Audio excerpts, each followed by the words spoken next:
Bienvenidos nuevamente a la clase de Geología General. Mi nombre es Harold Buitrago, docente de la asignatura. En clases pasadas habíamos empezado con el tema del ciclo de las rocas.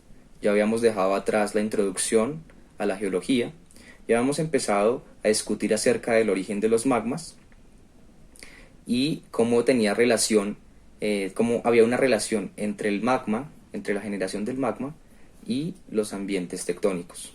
Esto lo hicimos para explicar de alguna manera la evolución del magma, cómo a partir de un magma primitivo, de alguna manera, podemos tener una serie o un abanico de diferentes magmas de distintas composiciones y que dan origen a diferentes tipos de roca. En esta clase vamos a empezar con el ciclo de las rocas sedimentarias o con los procesos sedimentarios y vamos a arrancar con la meteorización. El proceso de meteorización es muy importante porque para tener o para generar este tipo de rocas, que son las rocas sedimentarias, requerimos de materia prima. De aquí viene la importancia de la meteorización. La meteorización es un proceso que va a permitir que exista esa materia prima para generar nuevas rocas a partir de procesos sedimentarios. Las rocas sedimentarias se dividen principalmente en dos grupos, son las rocas clásticas y las rocas químicas. Aquí pueden ver ustedes, esto es una arenita, es una roca clástica, compuesta, no se ve muy bien, pero debería estar compuesta de diferentes granitos, muy pequeños en este caso, que vinieron de otras rocas, ¿sí? De rocas preexistentes. Esa es una característica muy importante de las rocas sedimentarias, que ellas se generan a partir de material de rocas preexistentes. Tenemos por ejemplo aquí una roca química, esta es una roca sedimentaria química y como pueden ver ustedes allí pues es bastante homogénea, es decir, no podemos ver pedacitos adentro. ¿Eso por qué ocurre? Porque en este caso la roca no está compuesta de pequeños clastos, sino que necesita iones disueltos en el agua, necesitan que esos iones en la columna de agua haya una sobresaturación de esos iones y posteriormente una precipitación. Estas rocas se dan principalmente por precipitación de iones que se encuentran en la columna de agua. Pero ¿por qué estudiar las rocas sedimentarias? Las rocas sedimentarias para los geólogos, pues en ellas mismas hay un valor porque de muchas características que podemos ver en estas, podemos reconstruir la historia de alguna parte del planeta.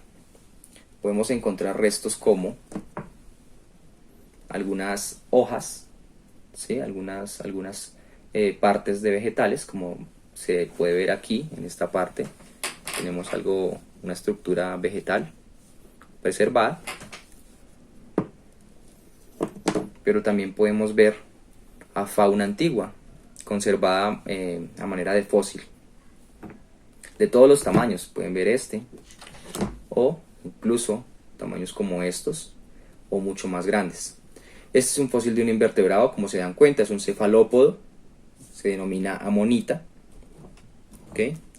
Pero también los procesos sedimentarios y las rocas sedimentarias pueden generar la cristalización de algunos minerales que en algunos casos pueden ser importantes para la extracción de algunos elementos de los que está compuesto ese mineral. Es decir, hay una fuente allí de pues una actividad minera. Pero también tenemos esta otra parte. Si ustedes se dan cuenta, aquí también hay un fósil y en este caso lo que tenemos es aceite, lo que tenemos es hidrocarburo. Allí saliendo estaba por dentro de esta estructura, por dentro de este fósil, y teníamos ahí conservándose un hidrocarburo, ¿okay? Entonces claramente las rocas sedimentarias son las rocas principalmente relacionadas con los yacimientos de petróleo, con los yacimientos de gas e incluso con los acuíferos, ¿sí? Con los, podríamos decirlo de alguna manera, yacimientos de agua o concentraciones de agua en el subsuelo. ¿Por qué se da ello? Pues lo veremos en la clase. Veremos que hay unas características dentro de las rocas clásticas, dentro de las rocas químicas, que permiten que se dé una concentración de un hidrocarburo, una concentración de un gas. Veremos de qué manera se hace. Claro, una de las ideas que queremos atacar aquí es que en general se llega a pensar que el petróleo está de alguna manera entrampado o está atrapado en algo así como bolsas de petróleo en el subsuelo. En esta clase veremos que eso no es lo que ocurre, veremos que realmente los hidrocarburos están metidos dentro de los poros de una roca, como esta, una roca sedimentaria. Así como se puede almacenar hidrocarburo en una roca, en ciertas estructuras de esa roca, también veremos que el origen de ese hidrocarburo son también las rocas sedimentarias. Aquí pues les he mostrado varios fósiles, esta también es una muestra muy bonita. Y aunque esta clase no empieza siendo de fósiles, pues claro que tocaremos el tema en clases posteriores directamente relacionadas con paleontología. Pero pues conservando el orden que llevamos en la causa y el efecto, pues la causa de que existan fósiles es justamente el proceso de sedimentación, el proceso de diagénesis, es lo que permite que tengamos este tipo de muestras hoy en día. Entonces son las cosas que tocaremos en esta clase para posteriormente poder abordar las clases de paleontología. Entonces espero que disfruten la clase. Para mí es un honor estar aquí con ustedes dictándoles nuevamente o dándoles, compartiendo un poco de mi conocimiento. Muchas gracias. Entonces, pues la pregunta que tratamos de resolver hoy es cómo se forman los sedimentos. Entonces, bueno, hacemos una aclaración aquí. ¿Dónde tengo el apuntador? Por acá. Entonces el relieve, como podemos ya, digamos, podemos verlo ya de esa manera, el relieve es un balance entre dos tipos de procesos, unos procesos que ocurren dentro del planeta, como lo es la tectónica de placas, y unos procesos que ocurren externos en la parte superficial del planeta, ¿sí? Que son los que trataremos de abordar en, bueno, lo que quede de las rocas sedimentarias, no solo en la definición de rocas sedimentarias, sino también en los ambientes sedimentarios. ¿Por qué? Porque los ambientes sedimentarios dependerán de estos procesos externos, de qué proceso o en algún lugar específico del planeta, qué proceso es más importante que los demás. Y eso es lo que define pues, los ambientes sedimentarios. Entonces aquí, por ejemplo, en la primera imagen vemos un levantamiento de, pues, de una geomorfología y de unas montañitas. Y ya con las clases que vimos de tectónica de placas, pues sabemos que eso es el resultado, ese levantamiento es el resultado del tectonismo, del movimiento de la litosfera en la superficie o en, sí, en la parte superior de nuestro planeta. Pero pues obviamente eso va a estar siendo moldeado continuamente. Y ese agente que va a moldear el paisaje va a depender de las condiciones ambientales que yo tenga en el lugar específico geográfico. Por ejemplo, en este caso, estaríamos hablando tal vez de latitudes altas, intermedias altas, en donde tenemos pues ambientes glaciales, perdón.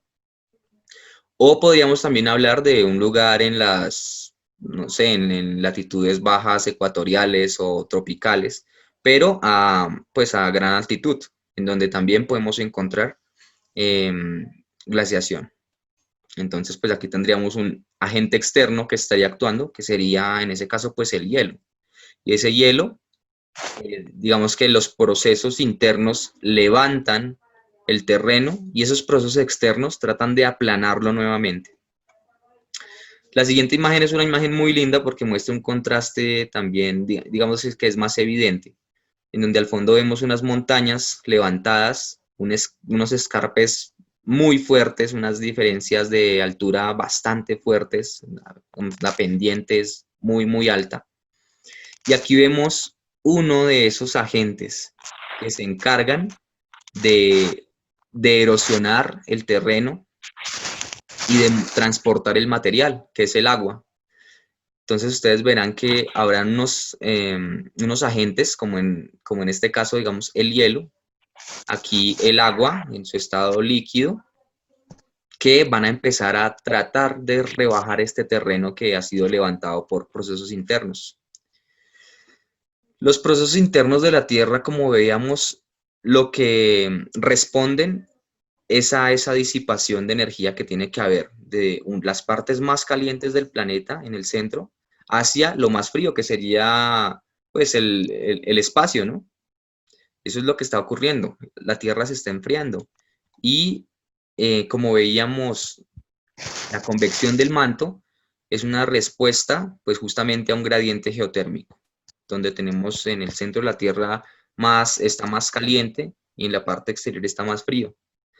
Como habíamos hablado que el manto se comportaba como un plástico, tenía la capacidad de fluir, la convección se veía como una manera de transferir calor, ¿sí? Que era más eficiente en ese tipo de materiales, era más eficiente el transporte, la transferencia de calor con transferencia de masa, ¿sí? Pero lo que quiero resaltar es que es un proceso que se da para enfriar, ¿sí? El planeta. Entonces está alimentado por esa energía interna del planeta. Mientras aquí lo que tenemos, lo que vamos a ver hoy, el proceso de meteorización y de erosión, son esos procesos están alimentados es por la energía del sol, ¿sí? Por esa radiación solar, es que esos fenómenos pueden darse en la superficie. Entonces es por eso que tenemos procesos endógenos y procesos exógenos. Los endógenos se refieren a la parte interna del planeta o están alimentados de alguna manera por energía interna del planeta, y los procesos exógenos se dan en la parte externa del planeta y están alimentados por la energía solar.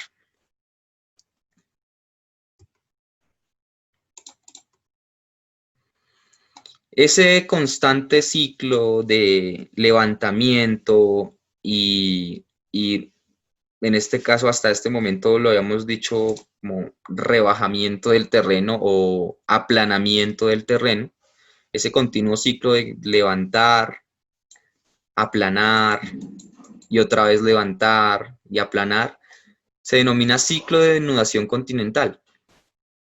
Nosotros ya sabemos por qué es que el terreno se levanta, ya lo tenemos claro. Habíamos dicho que eso pueden ser deformaciones, ¿sí? Que puede responder a fallamientos, y eso producto de la tectónica de placas. Ahora hablemos de esos procesos que se encargan de aplanar el terreno. Por una parte tendremos que hablar de la erosión, por otra parte del transporte y de la sedimentación. Esos son términos que hemos utilizado a lo largo de la asignatura, pero que hasta hoy tratamos de darle un significado más preciso. La erosión se refiere al desgaste de las rocas por agentes como el agua, el aire o incluso por actividad antrópica. ¿Qué es lo que se refiere específicamente? Pues yo tengo aquí un material como el que vemos aquí en la imagen y lo que hago es desgastarlo. Hablemos, por ejemplo, de una lija gigante aquí. Y entonces yo continuamente estoy frotando este, este relieve. ¿Para qué? Para rebajarlo. Porque lo que quiero es llegar a un nivel base, que generalmente es el nivel del mar, ¿sí? Por debajo del nivel del mar no hay erosión, hay solo depositación. Por ejemplo, si esto fuera el mar, asumimos que esta línea que dice es la línea de el nivel del mar.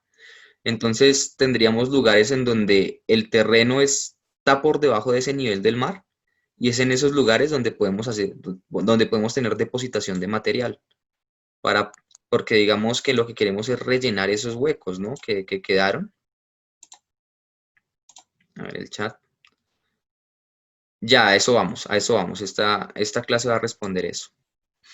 Em, entonces unas partes tendrán que rellenarse, las que están por debajo del nivel del mar, y otras partes tendrán que lijarse, las que están por encima del nivel del mar, ¿sí? Entonces todo lo que esté por encima del nivel del mar va a tender a erosionarse, a desgastarse, ¿sí? A volverse sedimento, a volverse pedacitos. Entonces ese desgaste que yo le hago al terreno es lo que se denomina erosión. Ese desgaste normalmente es hecho por fluidos, como el agua, cuando corre aquí como un río, como una quebrada, ¿sí?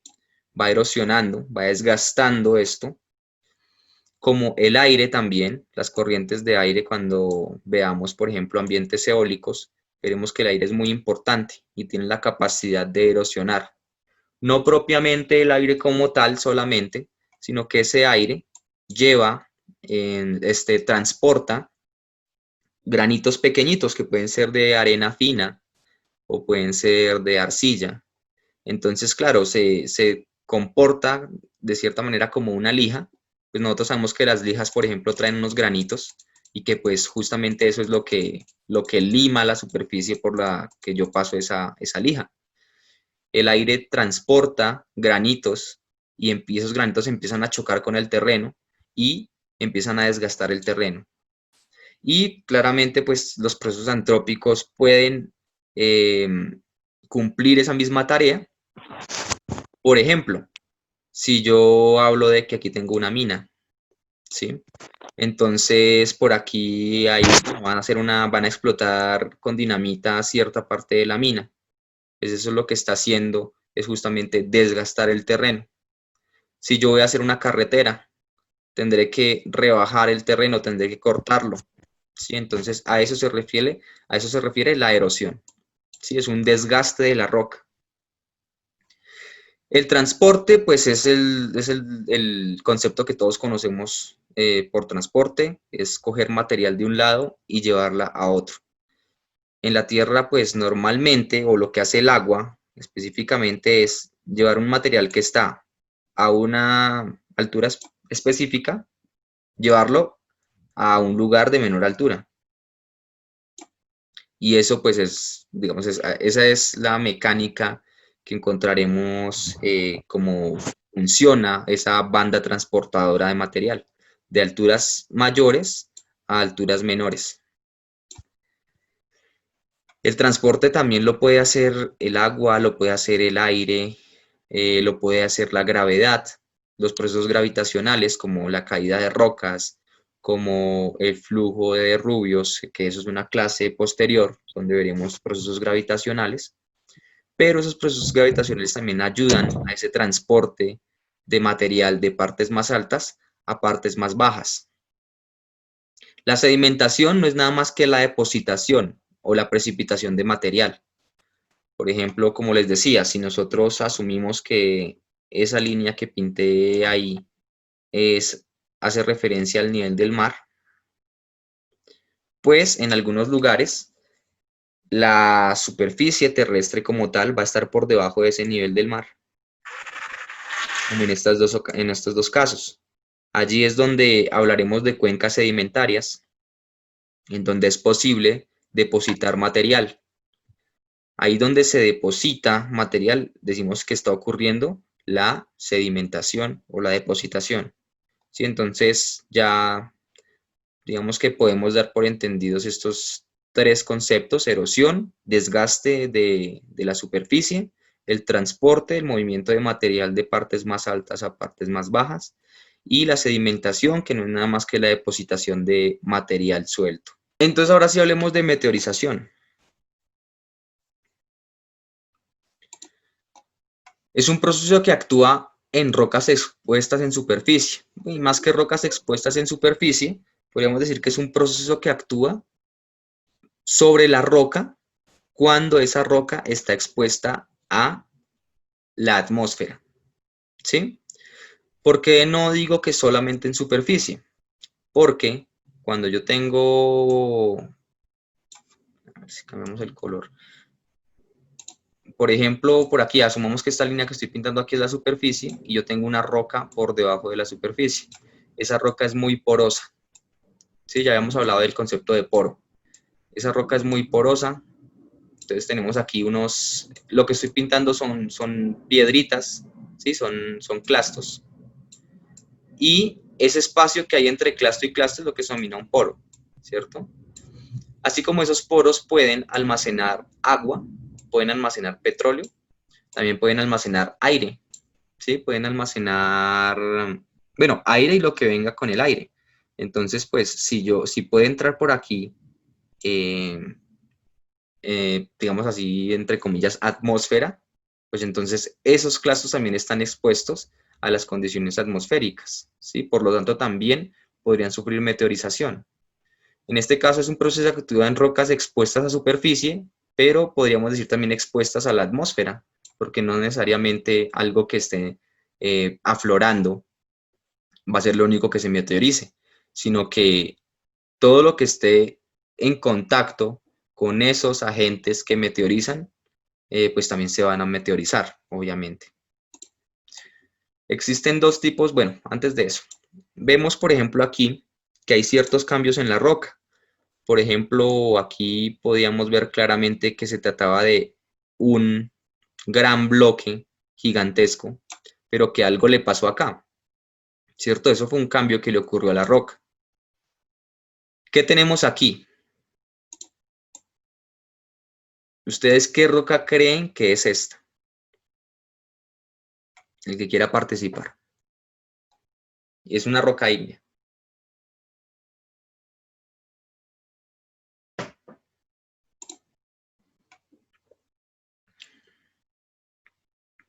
Ni idea. Bueno, nosotros estamos acostumbrados a este nivel, o hasta este punto hemos estado acostumbrados a ver las rocas de esta manera. En este caso decimos que la roca está fresca, ¿sí? Y está fresca porque no ha sido atacada por la meteorización, ¿sí? Es por eso que la denominamos fresca. En este caso la roca no está fresca, está alterada. Esta roca que vemos abajo es un granito y es exactamente la roca que estamos viendo acá en esa foto. Eso también es un granito. Esas son las dificultades que hay en el campo para reconocer rocas. Normalmente la superficie de la roca está expuesta a la atmósfera, a los procesos atmosféricos, y eso es lo que le ocurre, que se altera. Entonces, desde cierto punto de vista es irreconocible la roca.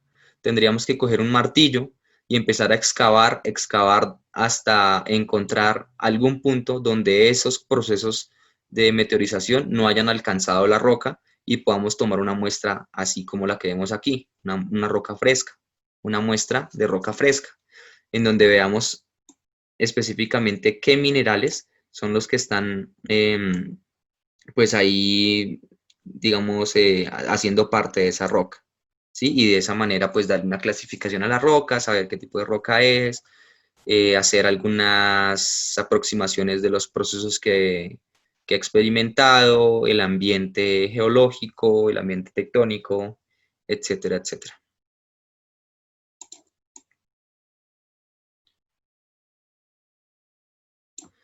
Entonces, ya vemos ahí que la meteorización tiene que ver con cambios, ¿sí?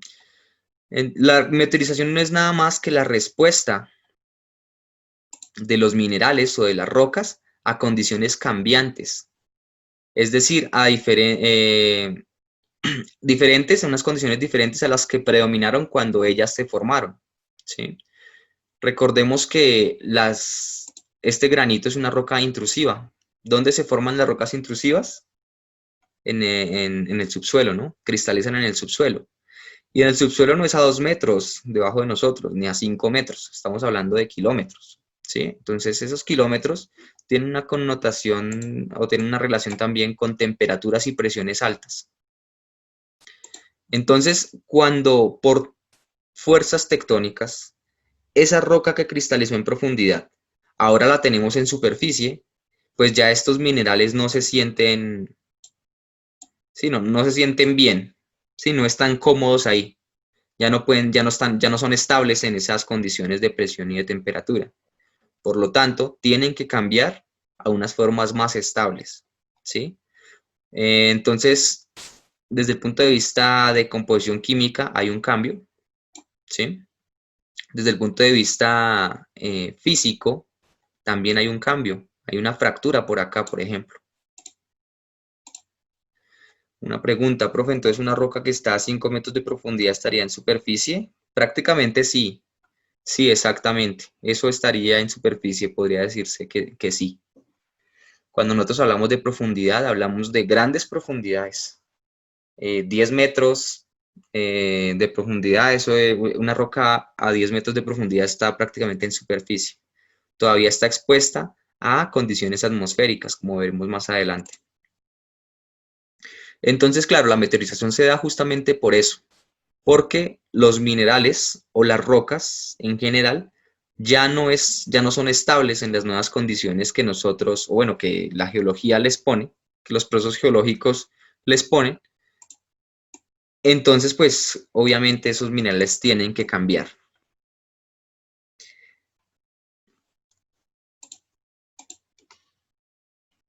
Entonces, pues hagamos un símil para entender un poquito mejor esto. No solo le pasa a las rocas, o bueno, en este caso, no solo le pasa a los animales. Este, ¿Qué relación? ¿Alguien sabe qué relación tienen estas dos imágenes?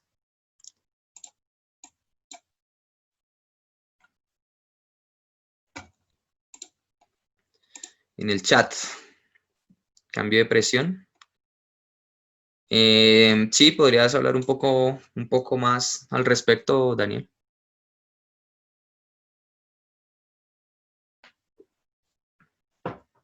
Son el mismo pez. Sí, son el mismo pez.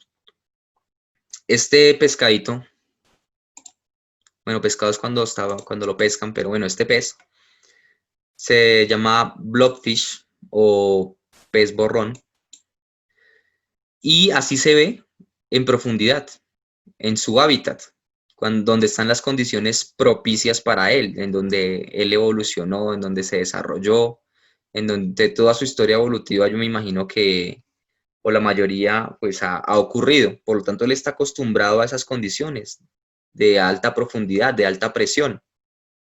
Cuando ese pez yo lo saco a la presión normal, a la presión aquí en superficie, pues esto es lo que le ocurre.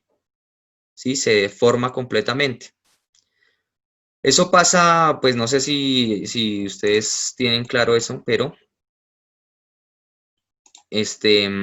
la atmósfera sobre nuestra piel pues ejerce cierta presión, ¿cierto? Asumamos que esto que estoy aquí dibujando somos nosotros, ¿sí? Ese es nuestro cuerpo. Entonces, pues la atmósfera, a pesar de que no parezca, ejerce cierta presión hacia nosotros o cierta presión sobre nuestra piel, por ejemplo. ¿Por qué nosotros no nos espichamos entonces? ¿Por qué no nos apachurramos si estamos siendo presionados por todos lados? ¿Por qué ocurre eso? Pues porque hay unas presiones que van en contra de esa presión externa y son presiones que están en nuestro cuerpo, ¿sí? Y eso es lo que impide que nosotros pues nos apachurremos de esa manera. Tenemos por aquí un comentario. Sí, pero no solamente el esqueleto, no solamente el esqueleto.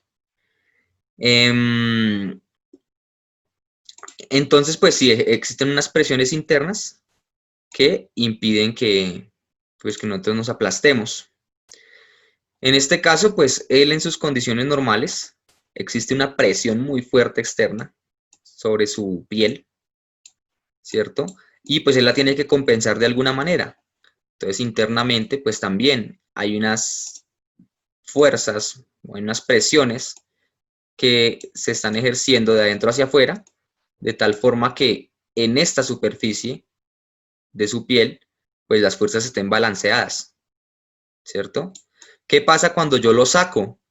Pues que le estoy quitando estas presiones externas, por lo tanto, son muy altas las presiones internas de su cuerpo y hacen que él se expanda de esta manera. ¿Sí? Entonces, eso no solo le ocurre a los animales, también le ocurre a los minerales. Ellos están acostumbrados o en su estructura, en su química, ellos ya tienen cierta energía, cierta distribución de los átomos en una estructura cristalina adecuada a una presión específica. Cuando yo cambio esas condiciones, bueno, a una presión o a una temperatura específicas. Cuando yo cambio esas condiciones, ¿qué le pasa al pobre mineral? Pues que también tiene que cambiar, ¿sí? También tiene que deformarse, tiene que descomponerse. Entonces, cuando los minerales cambian a condiciones relativamente hostiles, se hacen inestables y deben transformarse física y químicamente. En este caso, por ejemplo, para nosotros como seres humanos, las condiciones hostiles están en la profundidad del océano. ¿Sí? A esas altas presiones es que nosotros consideramos que las condiciones son hostiles. Para él ocurre lo contrario. Las condiciones normales están allí donde él vive y las condiciones hostiles están acá en superficie. Sí, entonces por eso hablan aquí de que eso es relativo a donde nosotros estemos, a lo que estemos acostumbrados. Dependiendo de eso, pues otra cosa será hostil o no. Otras condiciones serán hostiles o no. Entonces tenemos por acá, hombre, tenemos por acá ya una clasificación de lo que es digamos, los dos tipos de meteorización grandes, los dos grandes grupos de procesos de meteorización. Por un lado tenemos la fragmentación mecánica, ¿sí? Que está representada aquí en esta imagen, y por otro lado tenemos la descomposición química. Entonces, como se ve aquí en esta imagen, la fragmentación mecánica o el tipo de meteorización mecánico, la meteorización mecánica, hace referencia a procesos que que tratan de romper la roca, de hacerla cada vez más pequeña, de volverla cada vez fragmentos más pequeños, ¿sí? Cuando ocurren esos procesos de meteorización mecánica, cada uno de esos pedacitos en los que yo rompí la roca siguen siendo de la misma composición, o sea, no hay un cambio composicional. Este pedacito, asumamos que esto es una roca caliza o digamos, por decirlo, porque no es, pero digamos que es un granito esta roca. Entonces, cuando yo la parto, cada uno de esos pedacitos siguen siendo granito, ¿sí? A eso me refiero. Y esa es la meteorización mecánica, procesos que hacen fragmentar esa roca cada vez en pedacitos más pequeños. Sin embargo, o por otro lado, la meteorización química lo que hace es que coge la roca, su composición, y la vuelve otros compuestos. La meteorización química cambia esa sustancia, cambia esta sustancia, cambia este sólido, cambia la composición de esta roca y la vuelve otro compuesto u otros compuestos, ¿sí? Es decir, cuando yo aplico meteorización química, ya estoy transformando esa roca químicamente, o sí, la estoy transformando químicamente por pedacitos. En este caso, si ustedes se dan cuenta, esto es una roca caliza. Y lo que vemos aquí, estas marquitas, nos están dando evidencia de disolución. En este caso, está ocurriendo disolución, que es uno de los procesos por los que se da la meteorización química.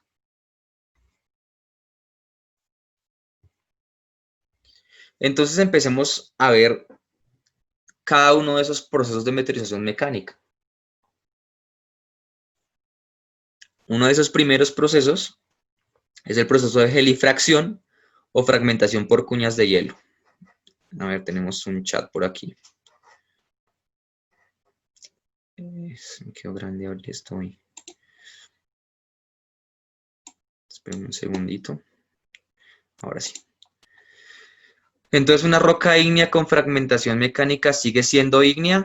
Sí, exactamente. Sigue siendo el tipo de roca que haya sido, y no solo el tipo de roca, porque como les decía, pues una roca ígnea pues tiene clasificaciones con mucho más detalle, ¿no? Entonces tenemos granitos, tenemos basaltos, tenemos andesitas, tenemos monzogranitos, en fin. La metrización mecánica lo único que va a hacer es coger ese granito o ese basalto y romperlo en pedacitos más pequeños, pero cada uno de esos pedacitos va a seguir siendo basalto, o va a seguir siendo granito, o va a seguir siendo arenita, o va a seguir siendo cualquier tipo de roca que haya sido, después de la fragmentación, seguirá siendo ese mismo tipo de roca. Entonces, uno de esos procesos de fragmentación o de meteorización mecánica es este proceso de gelifracción o fragmentación por cuñas de hielo. Y pues si ustedes se dan cuenta, desde la misma definición necesitamos hielo para que esto ocurra, ¿no? Aquí pueden ver, por ejemplo, una roca grandísima que tiene una fractura en toda la mitad y esa fractura está llena de hielo, ¿cierto? Ese hielo va a ayudar a que esa fractura se abra cada vez más, hasta que al final la roca se va a romper por esa fractura.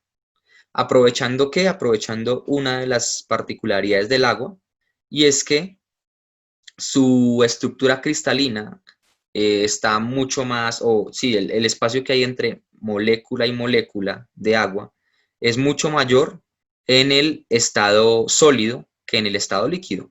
Por lo tanto, cuando yo enfrío el agua hasta el punto de congelación, entonces los espacios que va a haber entre molécula y molécula van a ser mayores. Por lo tanto, ese hielo va a tener un porcentaje en volumen mucho mayor a su estado líquido.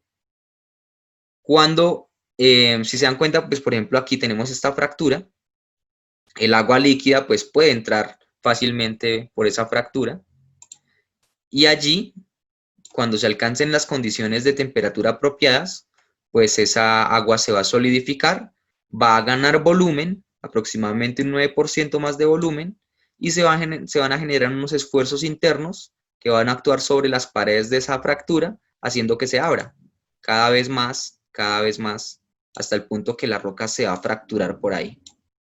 ¿Sí? Es lo que pasa, por ejemplo, cuando nosotros metemos líquidos en la nevera, en algún, recipiente, ¿sí? Si el recipiente no tiene el espacio suficiente para que haya ese cambio de volumen, pues lo que va a ocurrir es que ese recipiente, si es de vidrio, pues se va a romper. Y así es como cuando vamos a hacer asados, perdemos muchas cervezas, porque las metemos al congelador.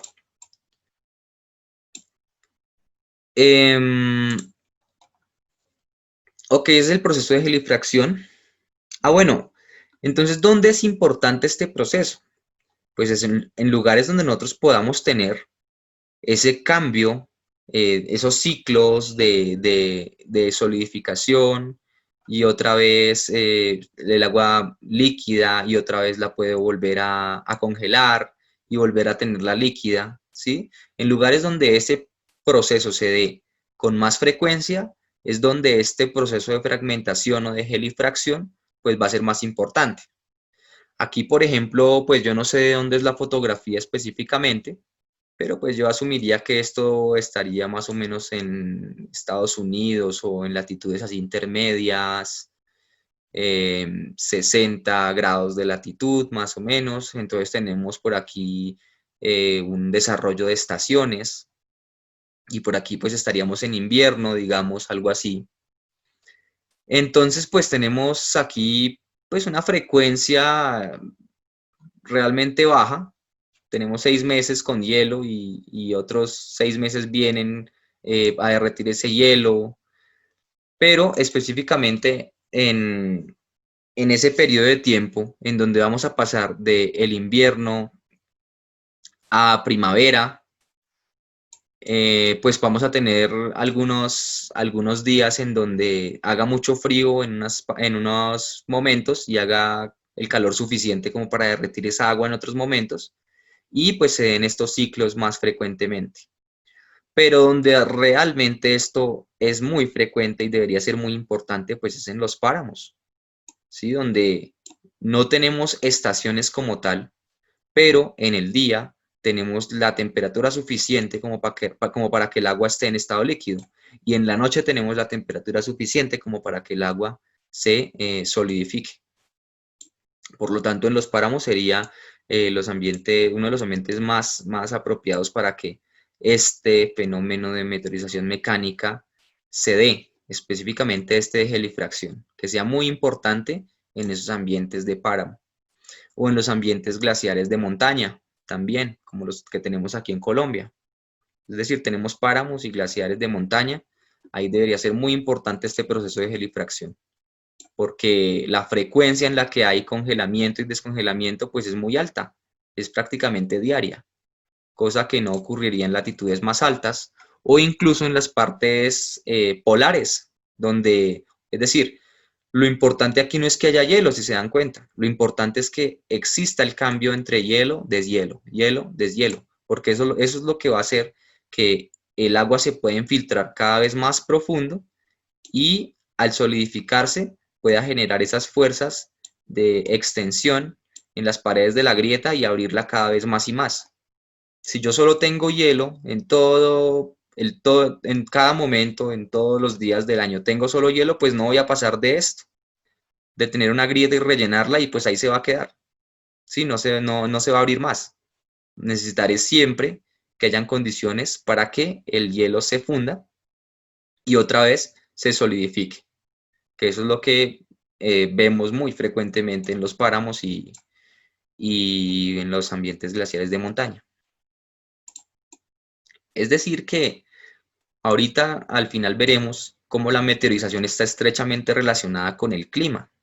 ¿Sí? Tendremos unos procesos de meteorización mecánica más importantes en ciertos lados que en otros por sus condiciones climáticas. En este caso necesitamos de mucho frío, pero también digamos, de ciclos de frío y, entre comillas, de calor, ¿sí? Que me posibiliten tener el agua sólida y en otros momentos líquida para que se dé este proceso.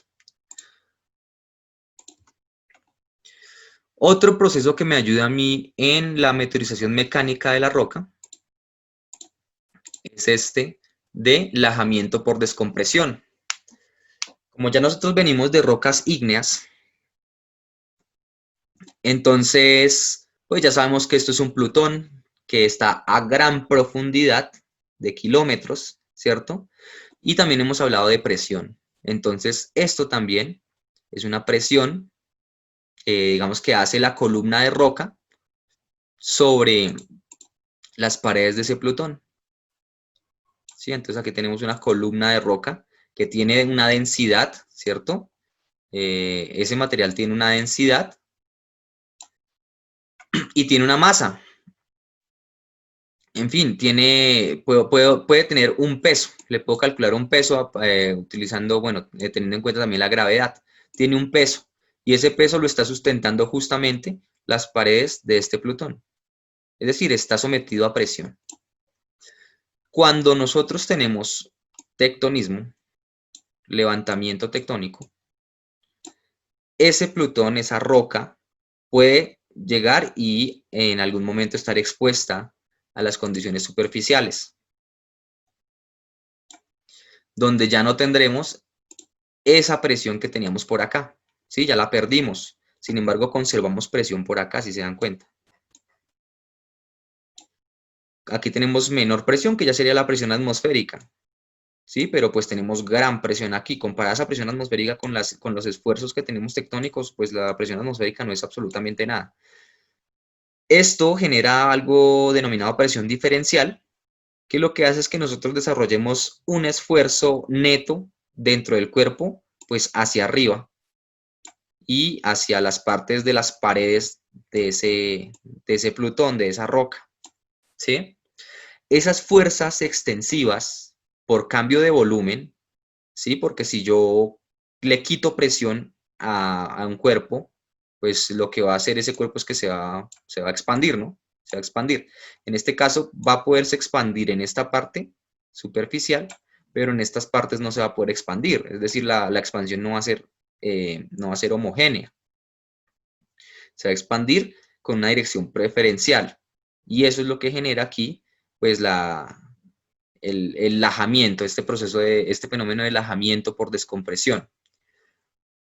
Aquí vemos, por ejemplo, cómo, bueno, no es muy claro, pero se empiezan a generar unas capas muy similar a lo que encontramos nosotros en una cebolla cabezona, por ejemplo, unas capitas concéntricas.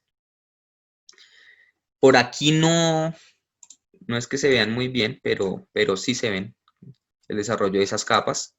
Ustedes pueden ver, por ejemplo, aquí hay unas lineecitas, ¿sí? Por aquí podemos trazar otras líneas. Esto es una roca ígnea. Esto sí se ve claramente, sin necesidad de tener que ir a picar, que esto es una roca ígnea, por las características que muestra muy homogéneas. ¿Sí? Esto podría, pues, si nosotros no tenemos la suficiente experticia o experiencia, pues nos podría engañar con capas sedimentarias, pero no, la verdad es que después veremos que no tiene ninguna, o sea, solo es un poquito el parecido, pero realmente no puede hacer que alguien se confunda y crea que estos son capas de rocas sedimentarias. Pero si ven que se generan esas láminas, esas capas, ¿sí? Y que son concéntricas a un punto, ¿sí? Digamos por acá. Siempre van a estar tratando de guardar una perpendicularidad, pues con no sé, una línea radial que salga desde el centro del cuerpo, ¿sí? Esto ya se había dicho, similar a las capas de cebolla, la descompresión de rocas ígneas, específicamente estas sean rocas ígneas, la separación de estas capas genera la separación de esas capas concéntricas. Cada una de esas capitas es lo que se denominan lajas, y por eso esto se llama lajamiento. Y lo anterior es como consecuencia de la presión diferencial que se desarrolla cuando yo pierdo esa presión que tenía anteriormente cuando la roca se cristalizó, ¿sí? Es decir, cambios en las condiciones en las que esa roca, entre comillas, se sentía bien, ¿sí? Es decir, esa estructura de la roca interna era, era estable.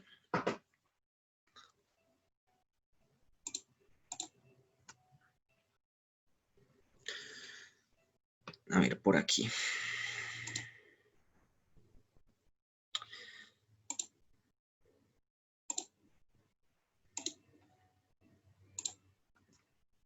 Un minutico.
Bueno, la iglesia de las Lajas, la verdad no sé.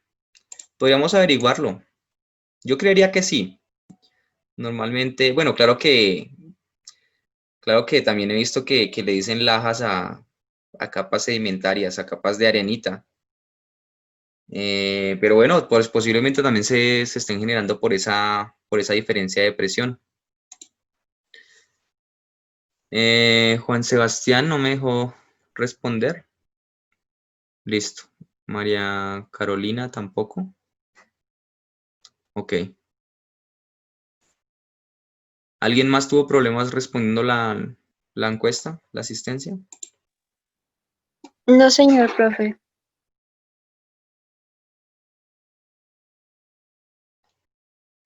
Bueno, ese fenómeno del ajamiento es muy particular o se encuentra particularmente en rocas ígneas, pero sabe que yo esperaría que no necesariamente, aunque sí, a ver, ese fenómeno del ajamiento se da en rocas que son homogéneas, ¿sí? Y eso es una característica que no se le puede quitar a las rocas ígneas, ¿sí? Que son homogéneas, que son unas masas allí masivas, cuando hablemos aquí en esta clase de masivo o macizo también, no nos referimos a la masa, sino nos referimos a que no tiene una estructura definida interna.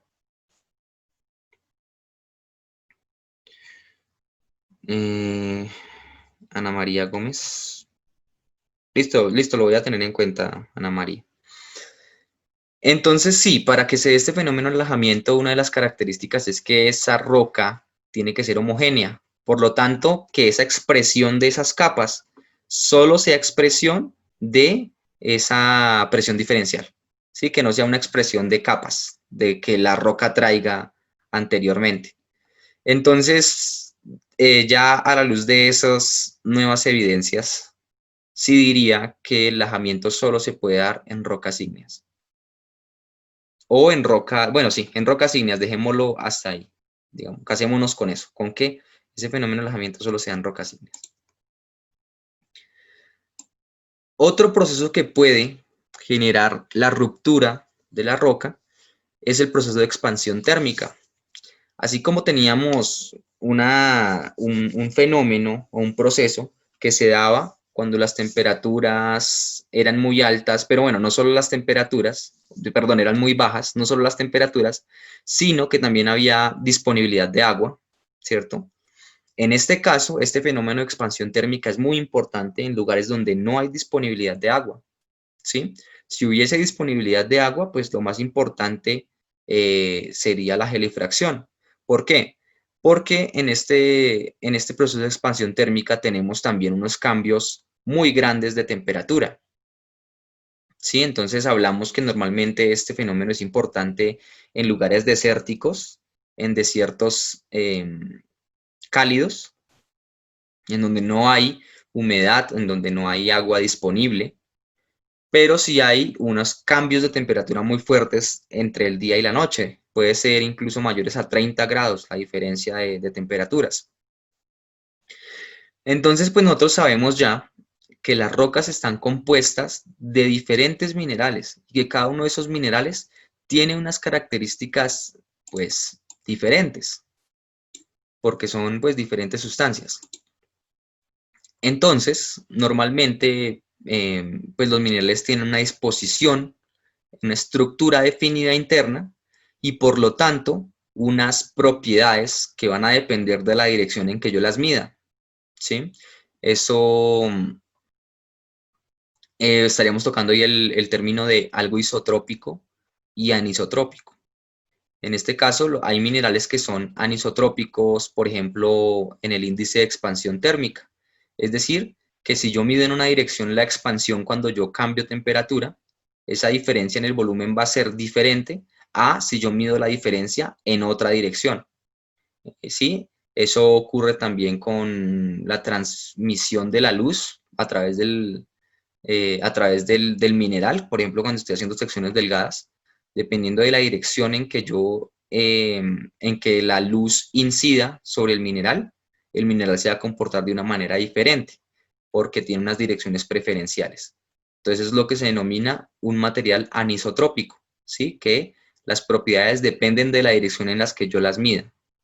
Lo contrario es un mineral isotrópico, en donde las propiedades físicas que yo mido no dependen de la dirección. Por diferentes lados por donde la mida me va a dar exactamente lo mismo. ¿Habrán minerales isotrópicos en cuanto al índice de expansión térmica? Posiblemente sí los haya, no estoy seguro, pero muy posiblemente sí los haya.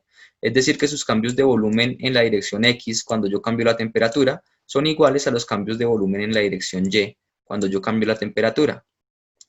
Pero bueno, asumamos entonces que en este caso tenemos solo minerales anisotrópicos en cuanto al índice de expansión térmica, por lo tanto se expanden diferente, en tasas diferentes, dependiendo de la dirección en la que estoy midiendo. Pero no solo eso, sino que como la roca es un compuesto, un agregado de minerales, que posiblemente en muchos casos no tienen una orientación preferencial entre ellos, pues entonces se dan los casos en que el índice de expansión de un cristal, la mayor tasa de expansión, no concuerda con la mayor tasa de expansión de otro mineral, como por ejemplo acá, ¿sí? O acá. Por lo tanto, con los cambios de temperatura, yo estoy generando unas presiones internas, unos esfuerzos internos que actúan sobre las paredes de la roca, generando que esa roca, de tantos cambios, de tantos esfuerzos que hago día y noche, expandiendo el mineral y nuevamente contrayéndolo en la noche con la temperatura, pues que se vaya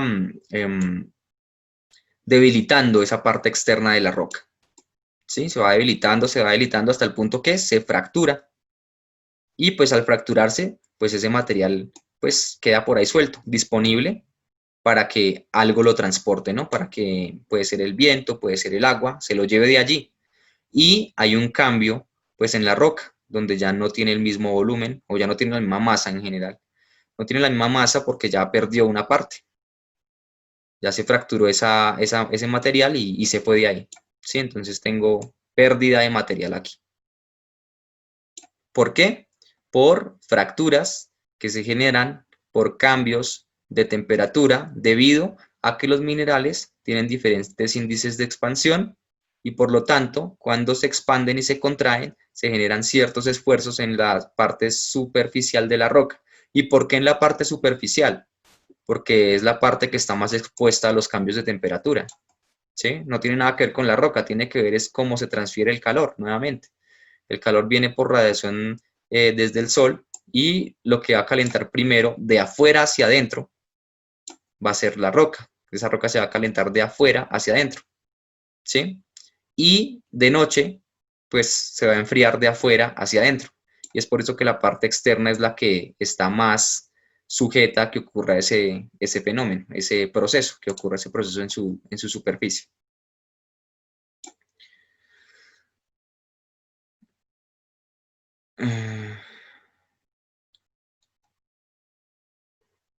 Sí, Ana María, no te preocupes. Yo te tengo en cuenta en la asistencia. Pero no solamente esos procesos, digamos, que no tienen que ver con organismos son los que se dan. Los organismos como tal también pueden generar que la roca se parta, que la roca se fragmente. Vemos aquí, por ejemplo, un árbol que en donde sus raíces se están metiendo por las fracturas. Claramente, pues las raíces buscan la parte más blanda, la parte más débil para crecer. Y esas partes débiles de la roca, ¿cuáles son? Pues las fracturas. Entonces, a medida que esa raíz va creciendo, se va ensanchando, pues nuevamente va generando que las fracturas de la roca se abran más y más. En este caso, entonces, un árbol también puede aportar a esa meteorización mecánica. No solo la vegetación, ¿sí? No solo la flora, sino que también la fauna, los animalitos, también pueden generar un desgaste en la roca, generando que se fragmente. Por ejemplo, esto lo hace un gusano y pues no solamente gusanos, sino también las hormigas, por ejemplo, cuando están haciendo ahí sus construcciones, o, o bueno, animales roedores, por ejemplo, cuando hacen sus madrigueras y los túneles en donde viven, también generan pues esa fragmentación de la roca. Pero pues también el hombre, veremos aquí con la minería y bueno, con otras, no simplemente la minería puede generar eso, ¿no? También actividad rural puede generar que el material se fragmente. Pero pues esto es digamos que es una foto que deja muy claro que el hombre también puede incidir sobre el material geológico.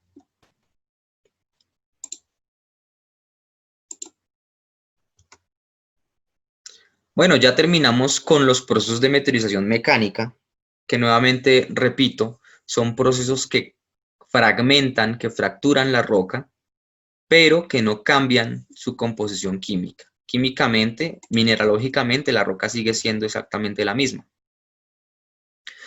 Cosa que no ocurre en la meteorización química, en donde sí tenemos un cambio mineralógico. Pero ¿por qué se dan esos cambios entonces? Y nosotros ya habíamos hablado de eso. al inicio de la clase. La roca originalmente se descompone en sustancias que son más estables en condiciones de superficie. Los productos de la meteorización química se mantendrán siempre que las condiciones ambientales sean similares. ¿Sí? Justamente los cambios mineralógicos o la descomposición de los minerales se deben a un cambio en las condiciones de presión y temperatura en las que estaban, incluso de acidez, digamos, varias condiciones que no estaban presentes en el ambiente de formación de ellos. ¿Ustedes ya han visto un cuadro parecido a esto en, en las clases con Daniel? Yo creería que sí. ¿Recuerdan algo de eso?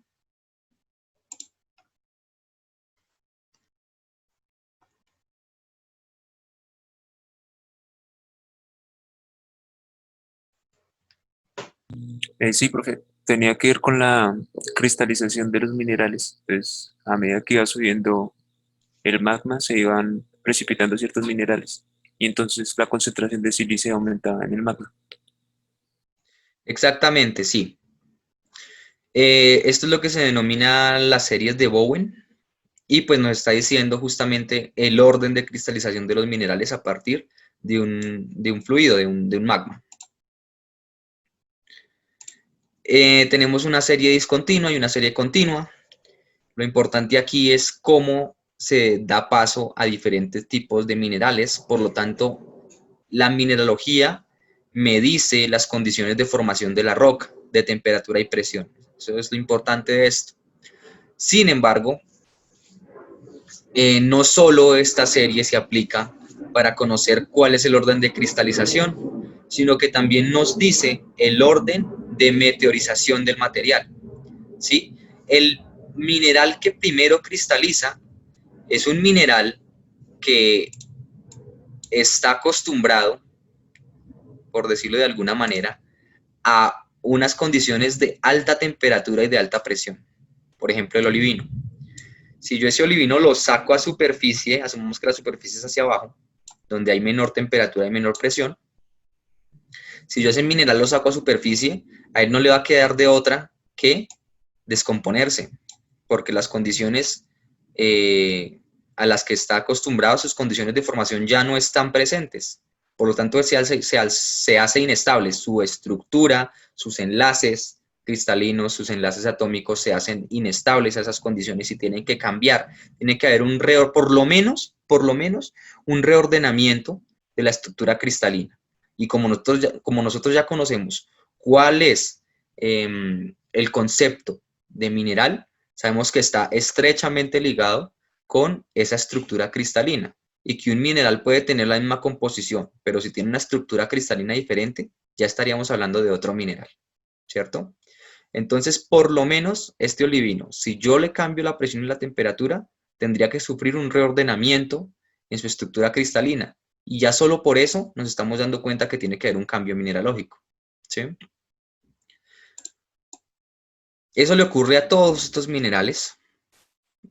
Y bueno, lo que estamos hablando aquí es del orden de meteorización. Entonces, en una roca que tenga olivino, lo primero que se va, o bueno, que tenga, asumamos que tuviera todos los minerales, lo primero que se va a meteorizar va a ser el olivino, seguido del piroxeno, seguido del anfíbol. Lo último que se va a meteorizar, si es que se meteoriza en algún momento, es el cuarzo. ¿Por qué ocurre eso? Porque los enlaces entre sílice o entre el silicio y el oxígeno son enlaces muy fuertes, son muy fuertes. Y el cuarzo está lleno de esos enlaces. Es por eso que es tan resistente a su descomposición. ¿Sí? Por eso es que su estructura cristalina es tan estable. Esos enlaces, pues claramente con la disminución en porcentaje de silicio, pues van haciendo cada vez menores a medida que yo pues voy más profundo o voy a las condiciones de mayor temperatura y mayor presión. Esos minerales que cristalizan en esas condiciones tienen menor, digamos, porcentualmente tienen menor cantidad de sílice, por lo tanto no tiene tantos enlaces silicio-oxígeno y esos enlaces no son tan fuertes. Y por eso, digamos en términos generales podríamos decirlo, por eso son tan inestables a condiciones de superficie. Y pues eso también nos está indicando qué minerales son menos resistentes y son más resistentes a condición, no en general, ¿sí? Eso es muy importante. Yo no les estoy diciendo que son más resistentes en general, sino que son más resistentes a condiciones de superficie.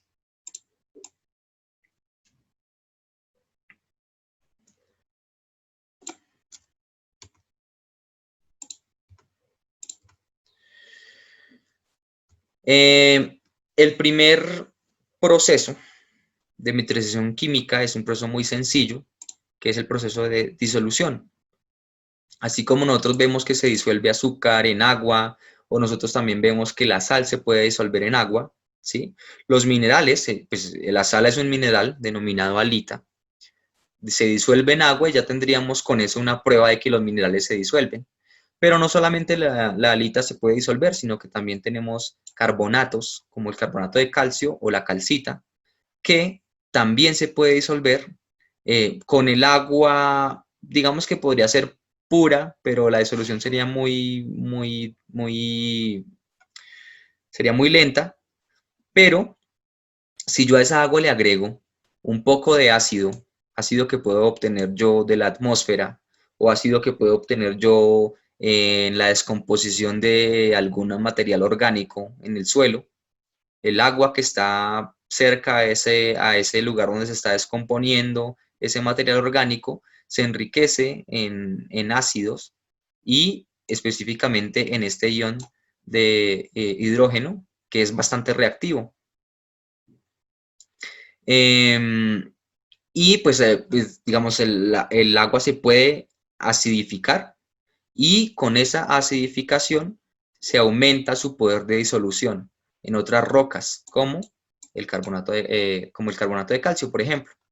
Entonces vemos que las fuentes de ese ácido puede ser el CO2 de la atmósfera, cuando se disuelven las gotas de lluvia, o ácido sulfúrico también, cuando estamos expuestos a la descomposición de sulfuros, como la pirita, ¿sí? El agua se puede enriquecer en ácido sulfúrico. Esta sustancia ácida es altamente reactiva y puede descomponer la mayoría de las rocas produciendo ciertos productos hidrosolubles, ¿sí? Y eso es lo importante aquí, ¿no? La disolución quiere decir que los productos tienen que ser solubles. Entonces aquí tenemos la calcita, tenemos aquí el ácido carbónico y esa reacción que nos va a generar un ion de calcita suelto y la generación del ion bicarbonato. Ambos son solubles, ¿sí? Entonces si yo tengo una roca, una calcita, y a esa calcita la expongo a este ácido que viene en el agua, pues los productos de esa reacción van a ser ambos solubles, así que yo voy a estar perdiendo material y ese material va a quedar suspendido en el agua, se va a ir con el agua disuelto. Lo que veíamos en la imagen anterior, en la imagen en donde presenté el tema, esas lineecitas que tenía la roca caliza, que eran muestras de que se estaba disolviendo, ¿sí? Se disuelve por este mecanismo. Aquí más o menos podemos ver un cristal de halita, ¿sí? Es un empaquetamiento acá.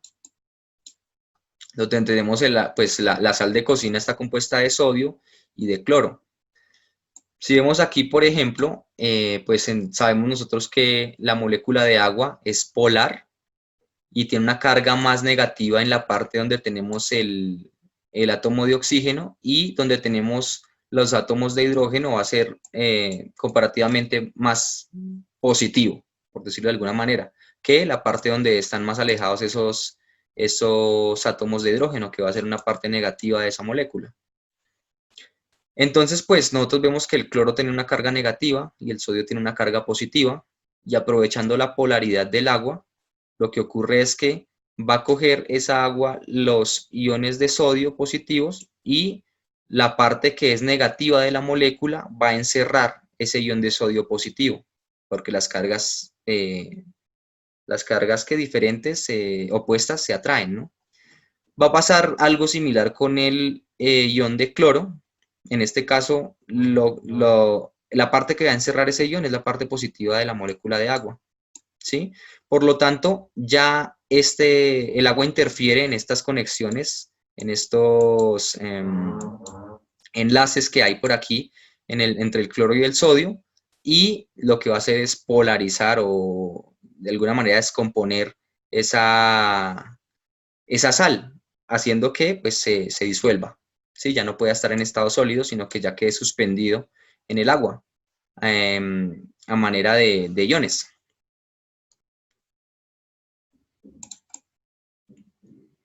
Y pues eso ocurre con la sal y pues también ocurre por lo menos con los carbonatos. Ya diciéndoles que el agua tiene que, para que disolver un carbonato, pues el agua tiene que tener cierto nivel de acidez.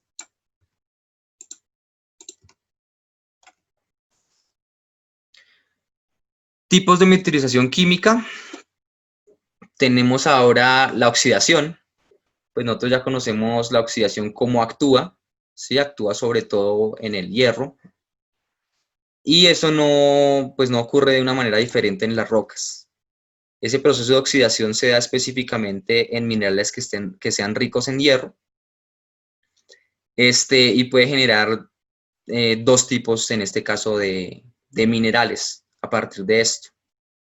Con la presencia de oxígeno, por ejemplo aquí, si se dan cuenta, tenemos hierro. Profe, me tengo que salir de la... Bueno, ok. Dale, no hay problema. Entonces tenemos que tener aquí, por ejemplo, presencia de hierro y presencia de oxígeno, que es lo que necesitamos para que se dé la oxidación, ¿verdad? Desde el punto de vista atómico, pues sabemos lo que es la oxidación, que si, digamos, uno de los elementos es oxidante, el agente oxidante, y otro es el agente reductor. El agente reductor gana electrones, el agente oxidante pierde electrones. Aquí sabemos que tenemos carga 0, y aquí, si balanceamos esto rápido, tenemos que el hierro ahora es más 3, pasó de 0 a más 3, por lo tanto perdió 3 electrones. ¿Cómo sé que perdió 3 electrones? Porque los electrones tienen carga negativa. Si yo paso de 0 a más 3, estoy haciendo este átomo o este ion cada vez más positivo, por lo tanto, estoy perdiendo carga negativa. Al perder carga negativa, estoy perdiendo electrones. Al perder electrones, estoy oxidando. ¿Sí? Entonces este es el agente reductor, porque es el que se oxida. Y este es el agente oxidante, y es el que se reduce. Este pasa de 0 a menos 2, es decir, ganó electrones. ¿Sí? Entonces aquí vemos que no es un proceso de oxidación diferente al que aprendimos en el colegio, generando eso lo que denominamos hematita, que es un óxido de hierro. ¿Y que es esto que se ve aquí rojizo sobre la roca? Eso es un óxido de hierro. No es el único, también hay un óxido que es más amarillento. Realmente ese amarillento que les cuento es un hidróxido que se denomina limonita, ¿sí? Pero este que vemos aquí podría tratarse de este óxido de hierro, que es hematita, que es un mineral, ¿sí? Es un mineral. Es importante notar aquí que para que ocurra la oxidación tenemos que tener el hierro libre, es decir, el hierro no puede estar haciendo parte de la estructura cristalina de un mineral. Es decir, que tiene que haber otro proceso que sea el que saque el hierro de la estructura del mineral para que yo lo tenga disponible para su posterior oxidación. Bueno, antes de irnos para la siguiente diapositiva, vemos que aquí, aunque no nos dicen explícitamente que necesitamos agua, pues sí sabemos que si nosotros exponemos el metal o el hierro, lo exponemos a agua, pues estamos acelerando el proceso de oxidación, ¿verdad?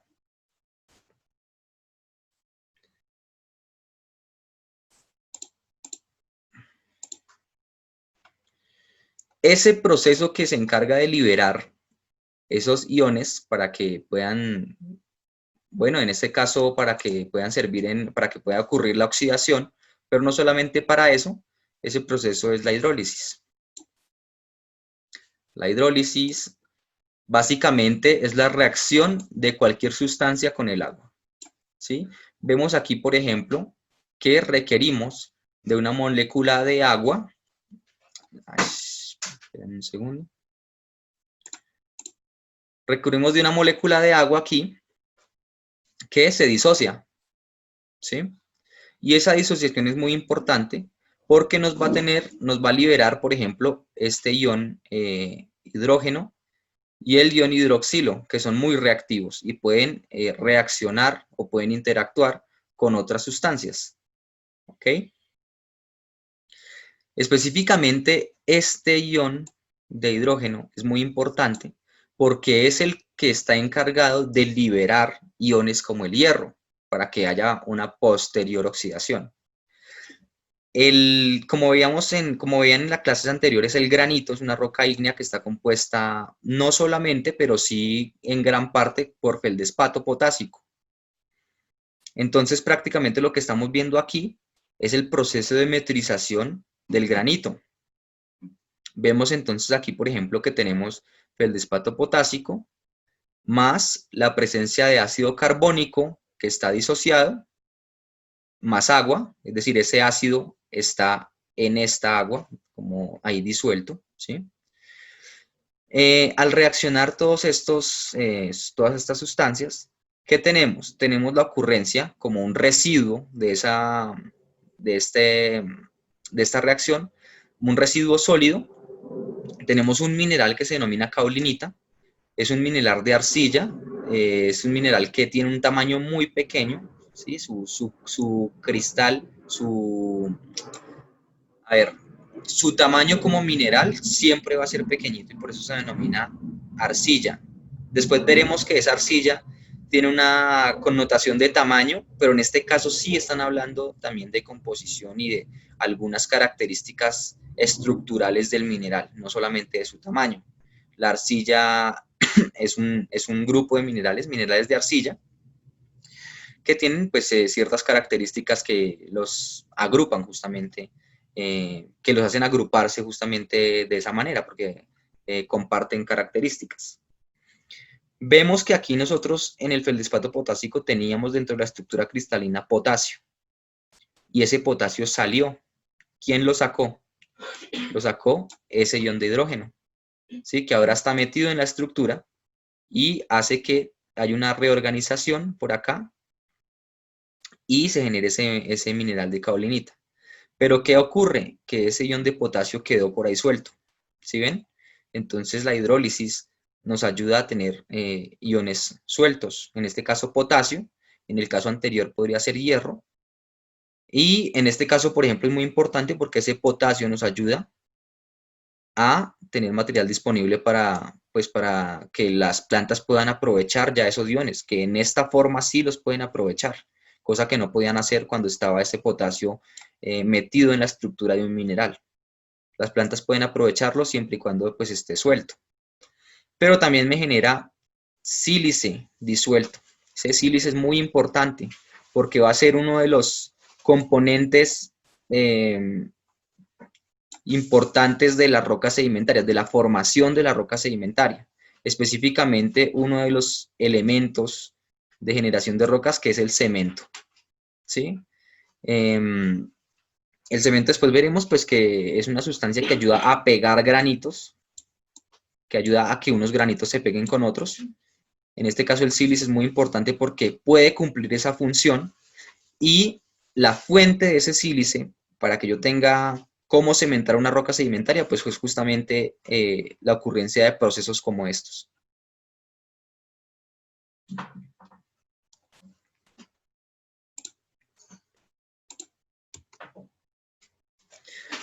Por último, pues veremos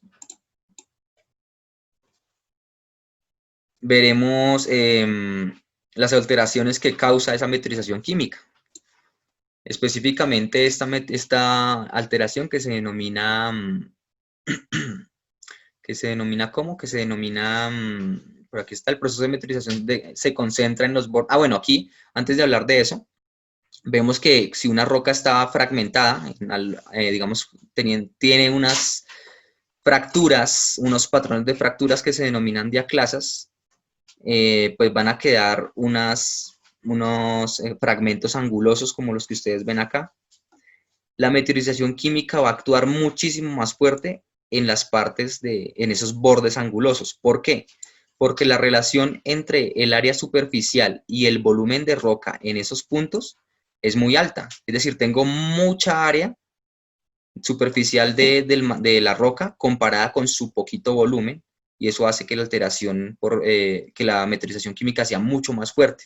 ¿Qué genera eso? También genera redondeamiento de la roca, ¿sí? Si yo estoy atacando cada vez más fuerte o siempre estoy atacando más fuerte los bordes, pues voy a hacer que en algún momento la roca sea pues cada vez más esférica o que esos bordes sean cada vez más redondeados, ¿sí?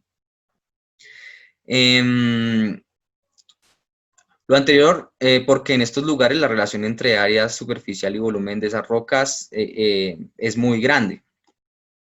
Esto se llama meteorización esferoidal y pues ocurre, como les digo, porque es mucho más fuerte el proceso de meteorización química en las partes en donde yo tengo ángulos en la roca. Esto se parece mucho al lajamiento, sin embargo no deben confundirlo, porque en el lajamiento las capitas que se generan son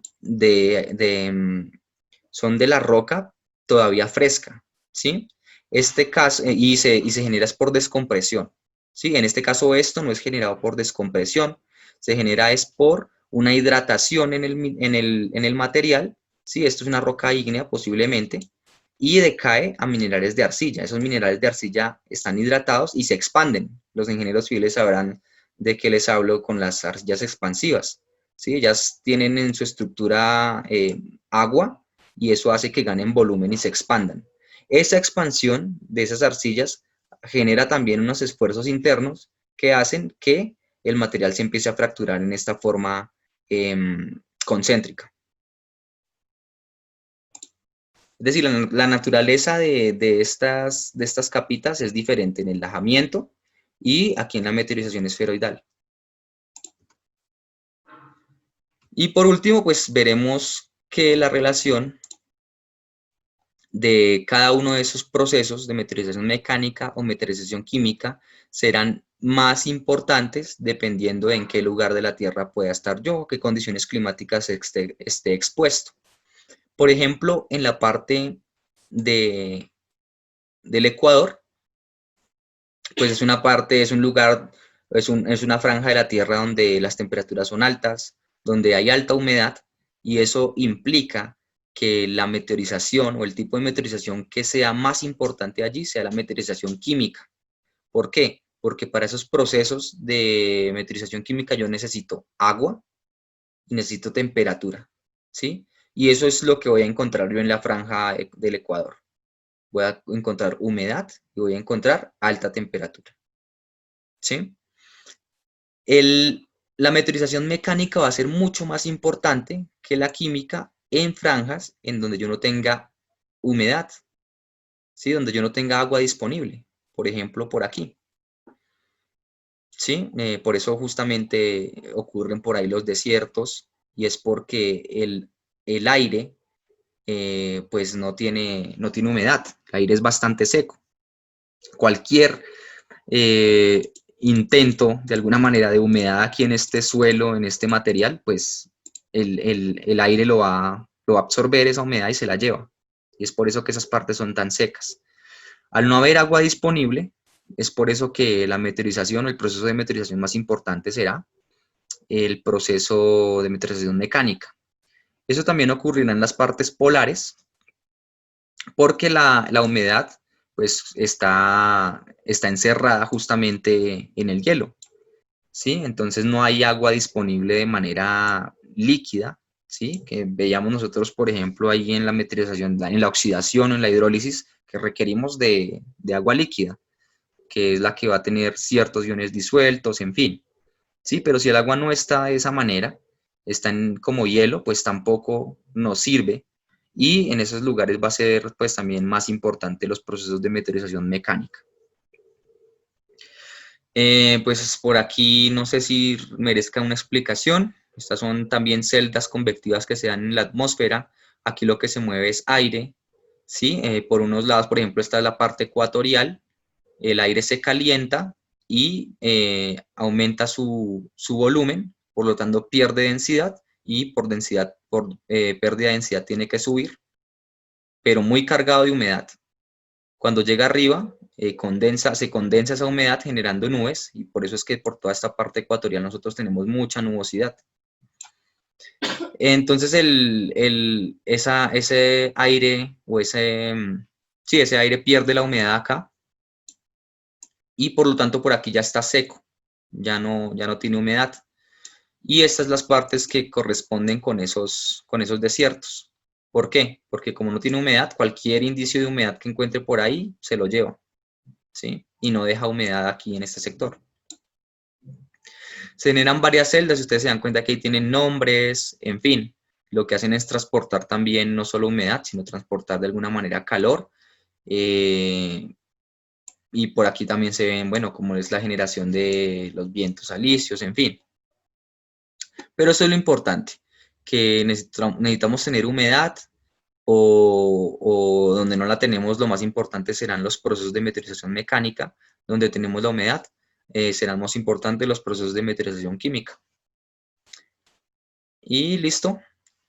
Ya quedaría listo el tema de meteorización. Mañana podemos empezar ya con rocas sedimentarias. Espero que hayan comprendido los conceptos y nos veremos mañana. Muchas gracias por estar en clase.